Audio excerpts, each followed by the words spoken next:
Alright, I'm gonna make a big bowl.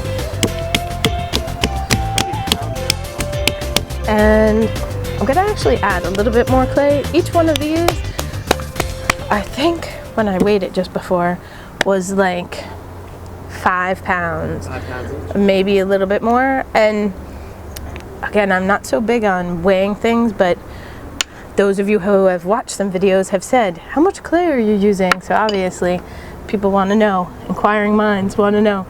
So I'm just gonna take some clay off and put this on. So maybe I'm starting off with something like, I don't know, 6.5, maybe 7 pounds of clay, something like that.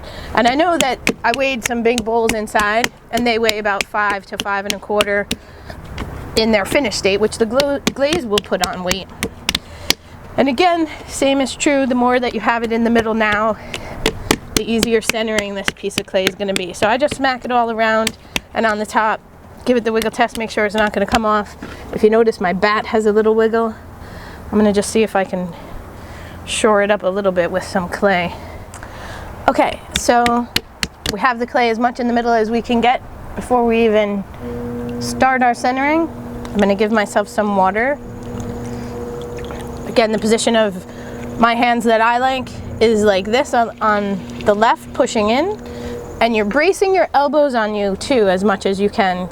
Keep yourself braced and not out by your knees, but in by your hips is better.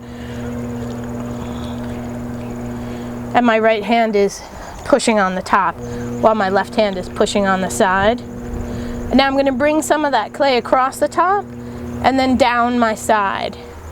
So I'm using this part of this hand now, shoving in at the top and then coming all the way down. And then it's sometimes hard, that last little bit, so I sometimes will just hook my finger and just grab. If that loose clay comes off, no big deal. And now I'm going to kind of come up from the bottom, so I'm grabbing in with my fingertips.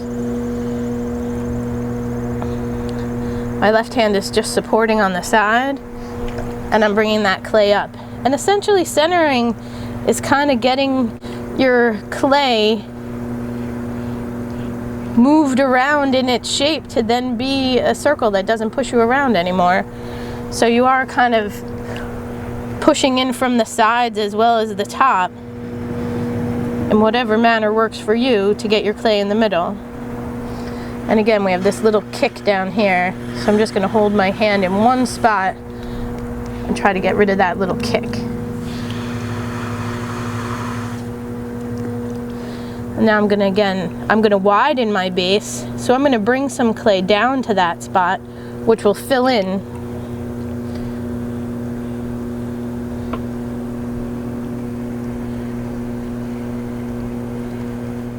And when you're going to make a large bowl, you do want your base to be kind of wide. And you don't have to go crazy and have it be like not wobbling you at all. It's just the more centered you are, the easier everything else goes. I'm going to do that one more time where I'm just bringing clay across my top and then down my side.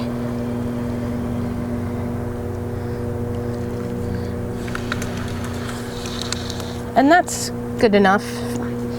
Then we're going to make the hole. You could hold your sponge, your fingers, whatever. I just find when I'm working with larger amounts of clay, if I utilize my sponge more, I just don't have to take my hands off as often to get wet. And now I'm keeping my hands one on top of the other so that they really work like one tool. Okay, so now I'm going to pull open wide. I have that little shimmy in my bat, so that's what that shake is on my clay. But again, you just sort of ignore that. And you pull open as wide as your bottom still is coming with you, because you don't want to end up having your side bulge out at this point. You just want to open as wide as you can where your bottom is moving out and your side's not bulging out. So I could go a little bit more. Now if you notice, now my side is bulging, but my bottom's staying right there. So that's as wide as I'm going to make my bottom for this bowl.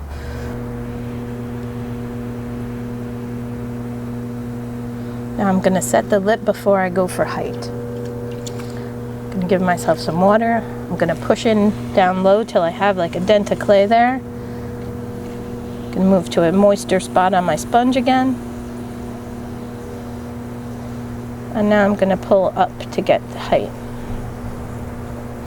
You just wanna go slow and steady with the pressure of your hands. And then gently set your lip at the top. And you just wanna always be gliding at this point. You don't want your hands to end up grabbing on the clay.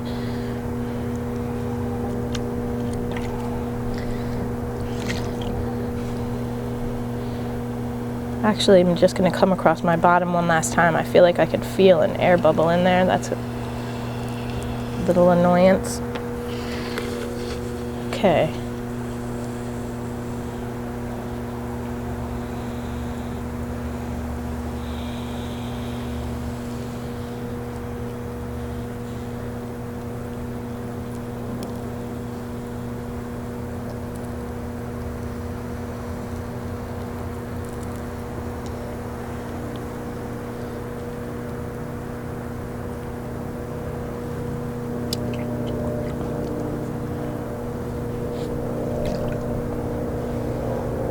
Now when you're making something big and you're gonna want to still come out wide, you just want to, I like to control my top, do whatever you want, but I like to have my top still be controlled in because I still want to get height. And the clay is usually more apt to go out than it is willing to come back in.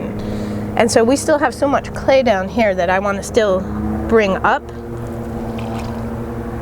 And I do have air, I could feel it in there, but hopefully we'll pop it as we go.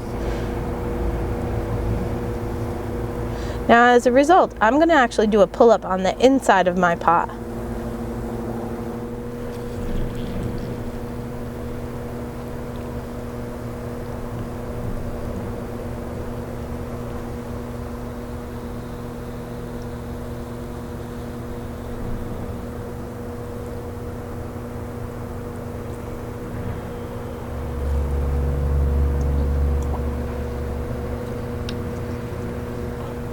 So now I'm having pressure with my inside hand. I was bringing clay kind of up, and I am really concerned now with the shape of the inside of my bowl more than the outside of my bowl at this stage. So I want to adjust this transition right here where I have this really flat bottom. And some people believe in making your bottom already that slope like that. I'm not really a fan of that method, but whatever you want. And so I'm now gonna get inside there, and I'm gonna create that in my next pulling up. I'm sort of gonna pull up with my inside hand more. And I'm going much slower with my wheel, right? Because we don't want the clay to flop over. And you don't want to create a drag anywhere either with your hands. So I'm coming all the way up, let it go around a lot, gently set my lip. Now I'm going to do that again, but holding my hand on the outside with my sponge.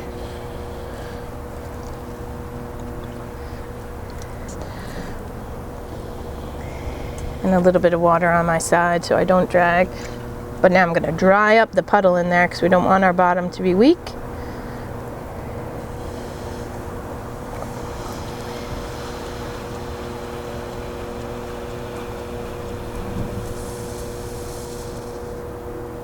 So now I'm concerning myself with that inside shape, and I want my bowl to come out and go up.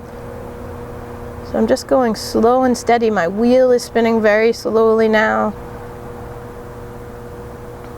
And I'm just bringing it out and up at the same time.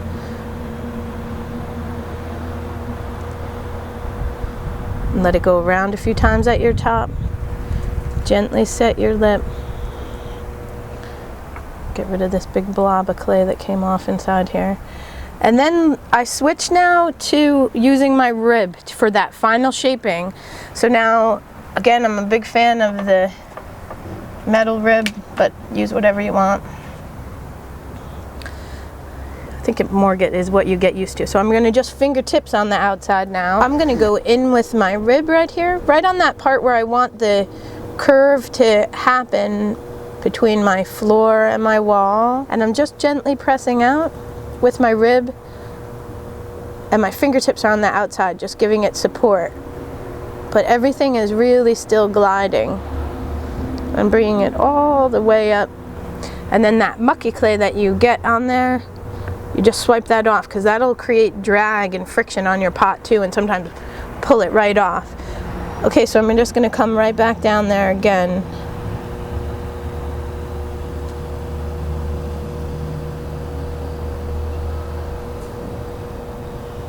Now I'm going to actually skip up a little bit, right to here. And I'm just slowly bringing it out just a little wider.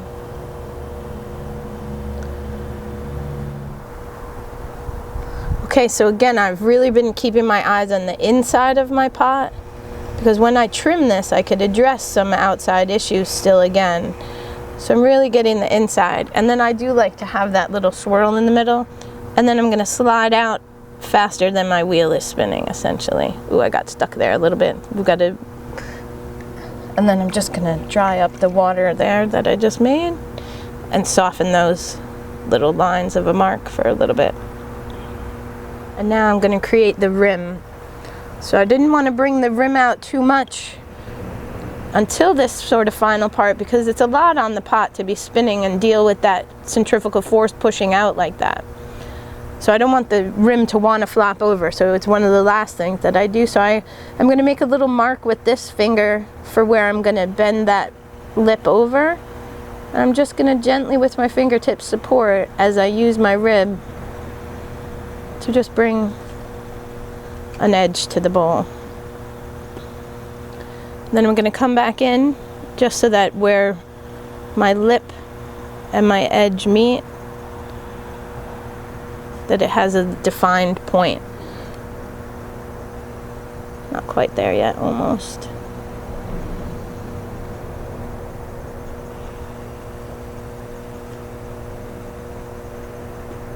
And then I'm going to end using my little piece of plastic if I can.